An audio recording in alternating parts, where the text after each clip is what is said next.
Governor Telangana Shri Vishnudeo जी वर्मा गारू, भारत सरकार के cultural minister Shri Gajendra Singh ji Shekhawat, union minister Shri Kishan Reddy गारू, मंच पर उपस्थित श्री श्रीनिवास वर्मा गारू, सम्मानीय श्री अशोक गजपति राजू गारू, श्री सुभाष चंद्र राजू गारू, श्री सीताराम राजू गारू, श्री एएसएन राजू गारू, श्री सत्यनारायण राजू गारू, श्री रमेश गारू, श्री रघुराम राजू, श्री गिरी गारू, श्री वेंकटपति राजू गारू और इस ऑडिटोरियम में मौजूद मेरे सभी सम्मानित बहनों एवं भाइयों, सबसे पहले तो मैं श्री अल्लूरी सीताराम राजू गारू की 120th बर्थ एनिवर्सरी के अवसर पर मैं अपनी तरफ से हार्दिक श्रद्धांजलि अर्पित करता हूं। साथियों, हम यहां सिर्फ एक स्वतंत्रता सेनानी को श्रद्धांजलि देने के लिए नहीं है, बल्कि हम सभी के भीतर मौजूद मान, सम्मान, स्वाभिमान और स्वतंत्रता की भावना को फिर से जगाने के लिए यहां पर एकत्रित हुए हैं। साथियों, मैं हमेशा मानता हूं कि हम हर मनुष्य के भीतर मान, सम्मान और स्वाभिमान की एक बहुत ही बलवती भावना होती है। और मान, सम्मान, स्वाभिमान की ऐसी बलवती भावना होती है कि जब हमारे भारत माता के पैरों में दास्ता की बेड़ियां पड़ी थीं, तो दास्ता की बेड़ियों को काटने के लिए जिनकी उम्र 16 साल थी, 18 साल थी, 21 साल थी, हंसते हंसते फांसी के फंदे को चूम लिया था। याद कीजिए उस चंद्रशेखर आजाद को,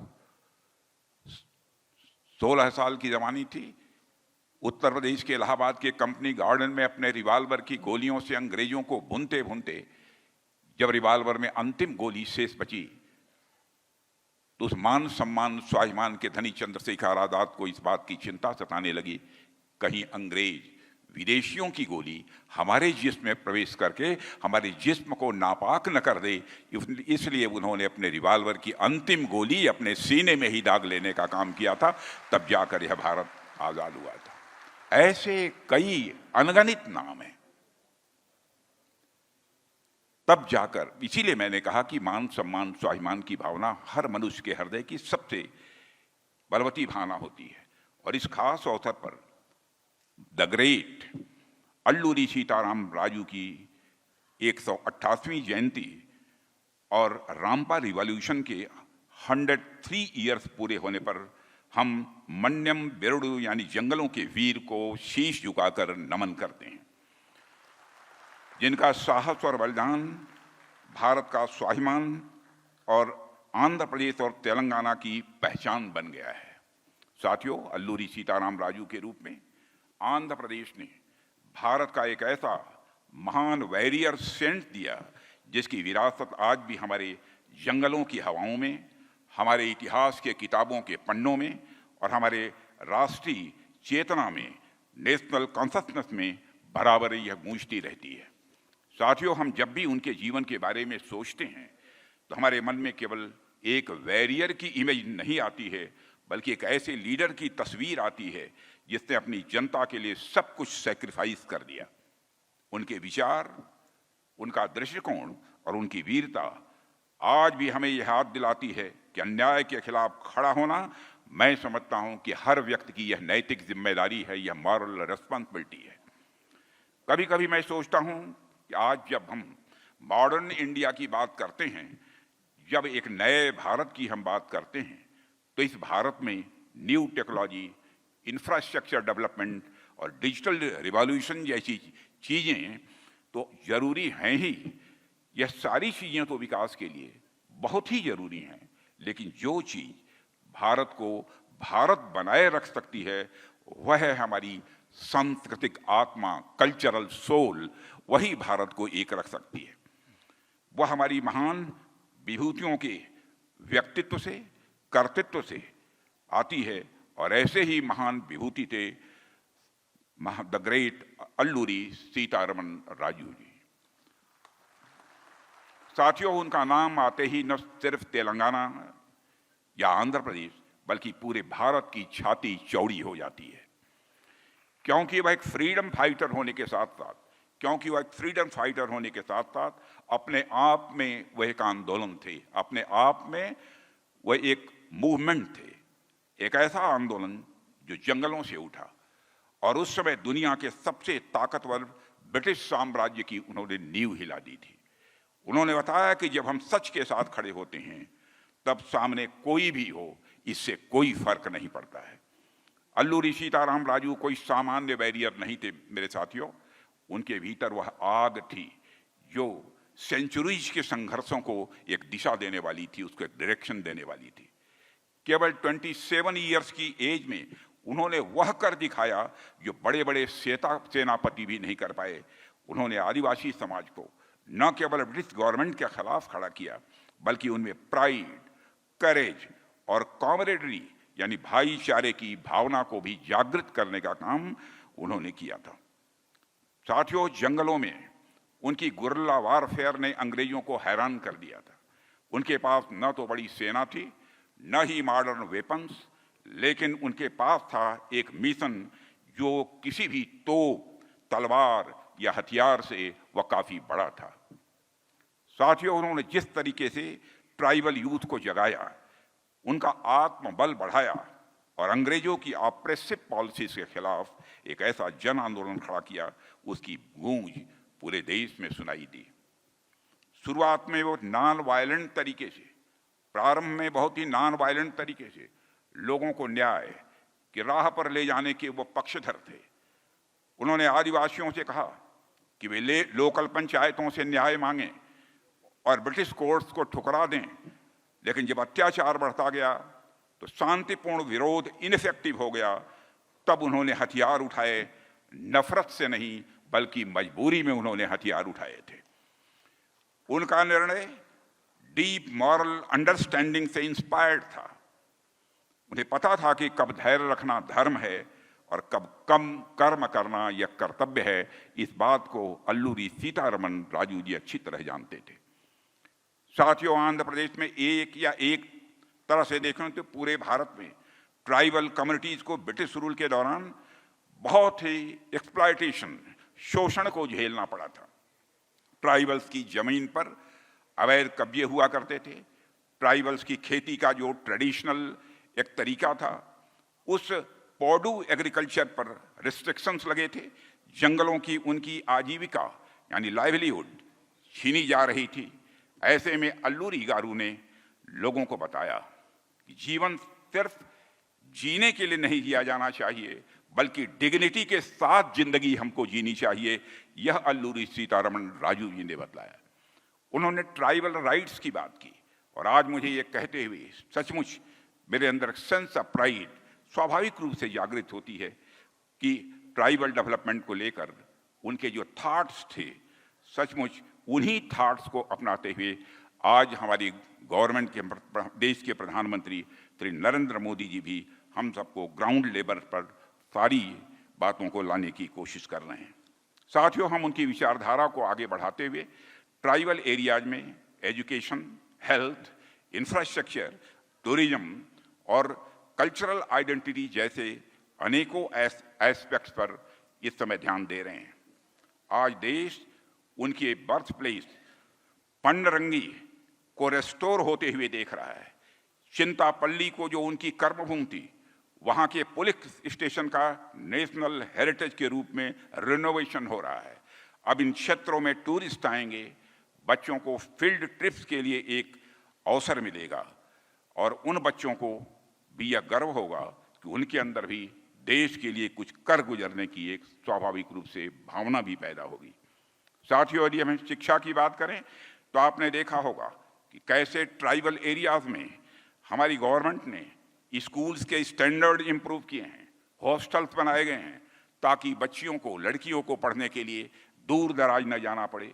अभी कुछ महीने पहले हमने देखा है कि कैसे आंध्र प्रदेश की इस धरती पर 20,000 से भी अधिक ट्राइबल स्टूडेंट्स, जिनमें मेजॉरिटी लड़कियों की थी, उन्होंने एक साथ 108 टाइम्स सूर्य नमस्कार का एक रिकॉर्ड बनाने में उन्होंने कामयाबी हासिल की है। साथियों, वह 108 सूर्य नमस्कार सिर्फ एक फिजिकल एक्टिविटी नहीं है, बल्कि वह उनके आत्मबल को भी सिंबलाइज करते हैं। साथियों, इस प्रकार का रिकॉर्ड इस भूमि से बन सकता है क्योंकि अल्लूरी सीताराम राजू की इंस्पिरेशन, उनकी प्रेरणा और उनकी लर्निंग की धरती यह है आंध्रा की धरती, तेलंगाना की धरती। अल्लूरी जी ने पूरे जीवन ट्राइबल्स के उत्थान के लिए काम किया है। हालांकि यह एक राष्ट्र के रूप में हम सबके लिए बहुत ही मुश्किल भरा हुआ वह समय था जब ट्राइबल एरियाज को नक्सलवाद के जहर का सामना करना पड़ा, लेकिन अब बेहद तेजी से हम उस जहर से भी अब मुक्त हो रहे हैं। साथियों, आज देश में नक्सलवाद की स्थिति यह है कि वह अब पूरे देश में सिर्फ 5-6 जिलों तक सिमट कर रह गया है और वहां भी उनका आतंक बहुत दिनों तक अब नहीं रहने वाला है। आपने देखा होगा कि हमारी सरकार के गृह मंत्री श्री अमित शाह ने कहा है कि 31 मार्च समय दिया है कि 31 मार्च 2026 के पहले पूरा देश नक्सलवाद से मुक्त हो जाएगा। यह हमारी गवर्नमेंट का यह फैसला है, गवर्नमेंट का संकल्प है। और अल्लूरी सीताराम जी राजू ने जिस ट्राइबल डेवलपमेंट का सपना देखा था, उस सपने को साकार करने में मैं समझता हूं कि हम सभी को बहुत बड़ी सुविधा होगी। साथियों, आप सबने भी देखा होगा कि जो क्षेत्र पहले नक्सलियों के आतंक से कांपते थे, आज वहां सड़कें, स्कूल, अस्पताल और अन्य नागरिक सुविधाएं वहां पर पहुंच चुकी हैं।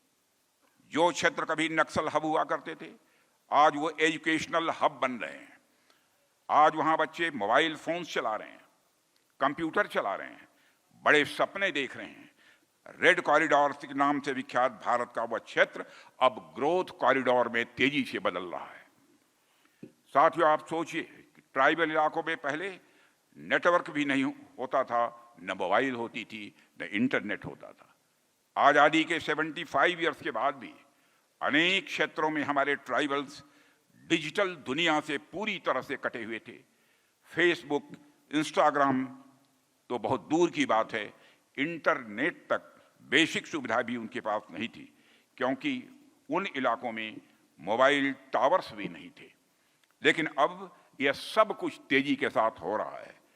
हमारी सरकार ने उन इलाकों में 10,000 से ज़्यादा मोबाइल टावर स्थापित करने की योजना बनाई है, जिसमें लगभग 8,000 टावर्स चालू हो चुके हैं, ऑपरेशनल हो चुके हैं। और 1 दिसंबर 2025 तक हर ट्राइबल क्षेत्र में मोबाइल नेटवर्क पहुंच चुका होगा। मैं यह आपको विश्वास दिलाता हूं। साथियों, नक्सल प्रभावित ट्राइबल क्षेत्रों में ITI और स्किल डेवलपमेंट सेंटर्स भी खोले गए हैं। साथ ही कई एकलव्य मॉडल रेजिडेंशियल स्कूल्स भी प्रारंभ किए गए हैं। इनसे शिक्षा और रोजगार का एक ऐसा ब्रिज बना है जिससे हजारों यूथ मेन स्ट्रीम सोसाइटी से स्वाभाविक रूप से वह जुड़ रहे हैं। यही तो अल्लूरी जी का सपना था कि ट्राइबल एरिया देश के बाकी क्षेत्रों से और मेन स्ट्रीम डेवलपमेंट से वह जुड़े, और अब उनका सपना हम सभी मिलजुल कर साकार कर रहे हैं। और मैं समझता हूं कि यही अल्लूरी सीताराम राजू के प्रति हमारी सच्ची श्रद्धांजलि होगी। साथियों, लेकिन हमें यह भी याद रखना चाहिए कि जब हम विकास की बात करते हैं तो इन्वायरमेंट की रक्षा भी उतनी ही जरूरी है। अल्लूरी सीताराम राजू जी ने जंगलों में वह पढ़े बड़े, जंगलों के लिए और उस पर रहने वाले लोगों के लिए उन्होंने दिल से काम किया है। उन्होंने हमें सिखाया कि नेचर के साथ बराबर संतुलन बनाकर ही हमको अपनी जिंदगी जीनी चाहिए। इसलिए हमें अपने ट्राइबल एरियाज में सस्टेनेबल डेवलपमेंट मॉडल को भी अपनाना होगा, जिसकी तरफ हमारी सरकार तेजी से काम भी कर रही है। जैसे bamboo based industry, non timber forest produce का वैल्यू एडिशन और रिन्यूएबल एनर्जी प्रोजेक्ट्स डेवलप किए जाएं जो इन्वायरमेंट को नुकसान भी न पहुंचाएं और साथ ही साथ रोजगार भी दें। साथियों, जब हम अल्लूरी सीताराम राजू के जीवन को देखते हैं तो हम ये पाते हैं कि उन्होंने जिस समय ब्रिटिश एम्पायर से लड़ाई की थी, वो समय आसान नहीं था। न शिक्षा की व्यवस्था थी, न रिसोर्सेज की कोई गारंटी हुआ करती थी। हर कदम पर भय था। पर फिर भी उन्होंने हार कभी नहीं मानी। उन्होंने आदिवासी समाज को ऑर्गेनाइज किया, उनमें सेल्फ कॉन्फिडेंस और सेल्फ रेस्पेक्ट का संचार भी किया। साथियों, जैसा कि मैंने प्रारंभ में ही कहा है कि श्री अल्लूरी गारू के जीवन की राह उनकी एक डीप मॉरल अंडरस्टैंडिंग से गाइडेड थी। वे इस बात की बहुत अच्छी तरह समझ रखते थे कि कब धैर्य रखना है और कब धर्म का पालन करना है और कब कर्म करना है, इसको अच्छी तरह से वह समझते थे। कुछ इसी तरह की समझ हमारे देश के बहादुर सेना के जवानों में भी है। जब पहलगाम में निर्दोष नागरिकों की आतंकवादियों के द्वारा हत्या की गई तो हमने धैर्य, धर्म और कर्म, इन तीनों का परिचय दिया और उन्होंने धर्म पूछकर हमारे निर्दोष नागरिकों को मारा। लेकिन आपने देखा होगा कि हम लोगों ने मारा तो धर्म पूछकर नहीं, कर्म देखकर हमने उनको मारा है। मैं इतना ही कहना चाहूंगा कि जब लंका में हनुमान जी पहुंचे थे, जब तोड़ फोड़ उन्होंने बहुत कर दिया, तो सीता जी ने पूछा था कि तुमने लंका में आकर इस प्रकार की तोड़ फोड़ क्यों की? तो हनुमान जी ने बहुत ही विनम्रता और शालीनता के साथ खड़े होकर सीता जी के कहा, हे माते, जिन मुहि मारा तिन मुहि मारे, जिन्होंने मुझे मारा केवल हमने उन्हीं को मारा है। मेरे बहनों भाइयों, यही काम हम लोगों ने भी किया। ऑपरेशन सिंदूर के बारे में आप अच्छी तरह जानते हैं। हम लोगों ने धैर्य का परिचय दिया है। हमने अपने सैन्य धर्म से भी पूरी दुनिया को परिचय कराया है। और पाकिस्तान में जो मौजूद आतंकवादी ढांचे थे, केवल उन्हीं को हमने टारगेट किया है। किसी सिविलियन इस्टेब्लिशमेंट पर अथवा मिलिट्री इस्टेब्लिशमेंट पर हम लोगों ने कोई भी आक्रमण नहीं किया है। मर्यादाओं का हम लोगों ने पूरी तरह से पालन किया है। और मैं यह भी बताना चाहता हूं, यदि भविष्य में इस प्रकार की हरकत होती है तो इसी ताकत के साथ हम आतंकवाद का मुंह तोड़ जवाब देंगे, चाहे जिस भी रूप में हमको जवाब क्यों न देना हो। साथियों, एक्सट्रीम ब्रेवरी और फियरलेस स्ट्रगल से बढ़कर श्री अल्लूरी सीताराम राजू का जीवन सोशल यूनिटी की भी अपने आप में एक मिसाल थी। वो सिर्फ विदेशी शासन के खिलाफ एक वॉरियर नहीं थे, बल्कि एक ऐसे लीडर थे जिन्होंने कास्ट और क्लास की दीवारों को भी तोड़ने का काम किया। वे भले ही क्षत्रिय परिवार में जन्मे, लेकिन आज भी उन्हें देश याद करता है, एक आदिवासी योद्धा के रूप में उन्हें याद करता है। सोचिए, इससे बड़ा सोशल यूनिटी का संदेश और दूसरा क्या हो सकता है। साथियों, अल्लूरी जी का जीवन हमें यह सिखाता है कि सच्चा नेतृत्व, रियल लीडरशिप वो होती है जो जाति पात से ऊपर उठकर हर समुदाय को अपनाता है और सबको साथ लेकर चलता है। उनकी विरासत हमें बताती है कि हम डिस्क्रिमिनेशन की दीवार गिराएंगे और एकजुट होकर एक लक्ष्य, एक भविष्य, एक भारत के लिए हम आगे बढ़ेंगे। लक्ष्य यही होना चाहिए, justice to all, appeasement of none, न्याय सभी को, लेकिन तुष्टीकरण किसी का नहीं होना चाहिए। साथियों, जुलाई 2025 में प्रधानमंत्री श्री नरेंद्र मोदी के नेतृत्व में विगत 11 वर्षों की ट्रांसफॉर्मेटिव गवर्नेंस की यात्रा को भी हम आज याद करना चाहते हैं। इन वर्षों में हमने सिर्फ सड़कें और मकान ही नहीं बनाए, बल्कि हिस्ट्री और अपनी रूट से जुड़ाव को फिर से मजबूत किया है। विकास की भी चिंता की है और साथ ही साथ विरासत की भी चिंता की है। इस डिटेल में मैं नहीं जाना चाहता।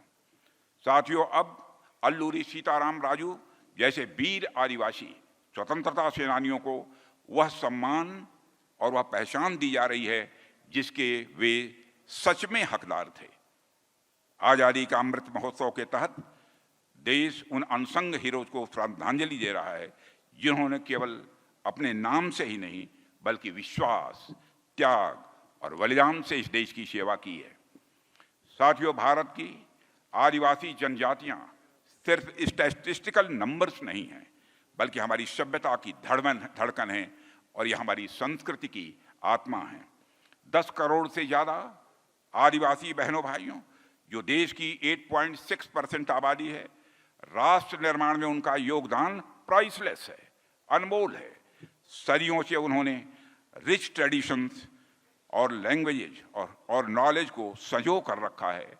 वे नेचर के साथ तालमेल में जीने की कला अच्छी तरीके से हमारे आदिवासी भाई बहन जानते हैं। बैलेंस, रेस्पेक्ट और सस्टेनेबल लिविंग का रास्ता यदि कोई दिखाता है तो सचमुच हमारे आदिवासी भाई दिखाते हैं। मेरे बहनों भाइयों, रामायण और महाभारत जैसे ग्रंथों में भी उनके करेज और मॉरल फोर्स का जिक्र हुआ है। ट्राइबल्स के करेज और मॉरल फोर्स का जिक्र हुआ है। आज जब हम नए भारत के निर्माण की बात कर रहे हैं तो हम सभी की जिम्मेदारी बनती है, हम सभी का यह कर्तव्य है कि आदिवासी समाज को मेन स्ट्रीम सोसाइटी में लाएं। और ये कोई एहसान उनके ऊपर नहीं होगा, बल्कि मैं समझता हूं उनके हक का, उनके अधिकारों का यह एक सम्मान होगा। साथियों, पिछले 11 वर्षों में हमारी सरकार ने ट्राइबल डेवलपमेंट के लिए कई ऐतिहासिक योजनाएं प्रारंभ की हैं, जिससे इंक्लूसिव डेवलपमेंट को मजबूती मिली है। Prime minister tribal development mission के तहत 1612 करोड़ मंजूर किए गए हैं। एकलव्य मॉडल रेजिडेंशियल स्कूल योजना से आदिवासी बच्चों को क्वालिटेटिव एजुकेशन आज दी जा रही है। अभी तक 728 स्कूलों को मंजूरी दी जा चुकी है। साथियों, स्किल इंडिया मिशन ने लाखों नौजवानों को रोजगार और स्किल से जोड़ा है। वोकल फॉर लोकल योजना से ट्राइबल हैंडीक्राफ्ट, फॉरेस्ट प्रोड्यूस और ट्रेडिशनल नॉलेज को देश विदेश में इस समय बाजार मिला है। 50,000 से अधिक फॉरेस्ट वेल्थ ग्रुप और 4,000 से अधिक डेवलपमेंट सेंटर्स ने फॉरेस्ट प्रोड्यूस को ब्रांडेड प्रोडक्ट्स में बदलकर रोजगार का एक साधन बनाया है। साथियों, हमारी लोकतांत्रिक यात्रा का एक गौरवपूर्ण वह पल तब आया जब इस सरकार में देश को पहली आदिवासी राष्ट्रपति मिली है। अब भारत के इतिहास में पहली बार आदिवासी राष्ट्रपति मिली है। 75 साल में पहली बार सर्वोच्च संवैधानिक पद पर हमारी राष्ट्रपति महामहिम श्रीमती द्रौपदी मुर्मू जी की, जो आदिवासी समाज से आती हैं, और यह भारत के लोकतंत्र की शक्ति है कि वह उड़ीसा के आदिवासी इलाकों से निकलकर आज यहाँ तक वो पहुँच पाई हैं। साथियों, मैं एक बात और कहकर अपनी बात को समाप्त करूंगा कि खासी, गारो, मिजो और कोल जैसे आदिवासी आंदोलनों ने भी भारत की आज़ादी की लड़ाई में बहुत ही महत्वपूर्ण भूमिका निभाई है। महारानी दुर्गावती का साहस, रानी कमलापति का बलिदान यह देश कभी नहीं भूल सकता है। वीर महाराणा प्रताप की गाथा भी अधूरी है अगर हम उन आदिवासी भाइयों को याद न करें जिन्होंने उनके साथ लड़ते हुए अपनी जिंदगी खपा दी, अपनी जिंदगी समाप्त कर दी, अपने प्राण न्यौछावर कर दिए। साथियों, भारत के स्वतंत्रता संग्राम में अनगिनत आदिवासी वीरों ने अतुलनीय त्याग और शौर्य दिखाया, जिनकी विरासत आज भी हमें प्रेरणा देती है। साथियों, मोदी जी के नेतृत्व में सरकार ने 2021 में 15 नवंबर को जनजातीय गौरव दिवस घोषित किया है। वह भगवान बिरसा मुंडा का जन्मदिन है, ताकि पूरे देश में आदिवासी वीरों के साहस और योगदान को समुचित सम्मान मिल सके। साथियों, 2024 से 2047 तक का समय सिर्फ आज़ादी की याद का नहीं, बल्कि एक न्यायपूर्ण और समान भारत के निर्माण का संकल्प है। एक ऐसा भारत जहां विकास भी होगी, विरासत भी होगी, दोनों साथ साथ चलेंगे, जहां मॉडर्निटी यानी आधुनिकता का मतलब अपनी जड़ों को भूलना नहीं, बल्कि उन्हीं से ताकत लेना होगा। यही है विकसित भारत का सार, यही है विकसित भारत का तत्व। एक ऐसे भारत जो अपनी सांस्कृतिक विरासत पर तो गर्व करता है, लेकिन कॉन्स्टिट्यूशनल वैल्यूज पर खड़ा है और युवाओं के सपनों से वह इंस्पायर्ड है। तेलंगाना और आंध्र प्रदेश अपनी रिच ट्रेडिशंस और अपनी अपार क्षमता के साथ इस यात्रा में महत्वपूर्ण भूमिका निभाएगा, ऐसा मेरा पक्का विश्वास है।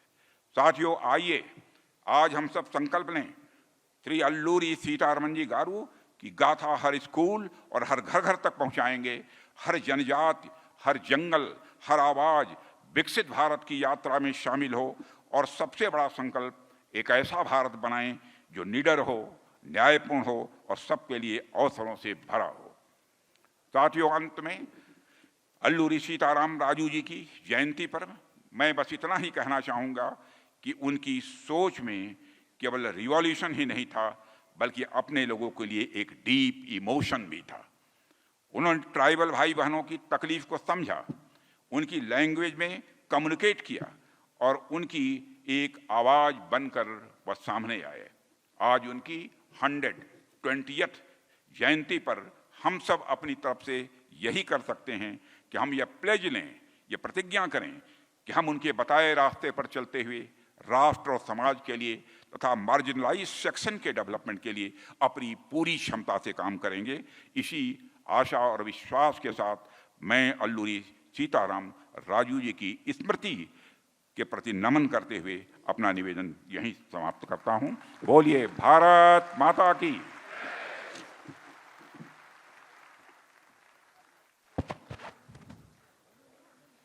सर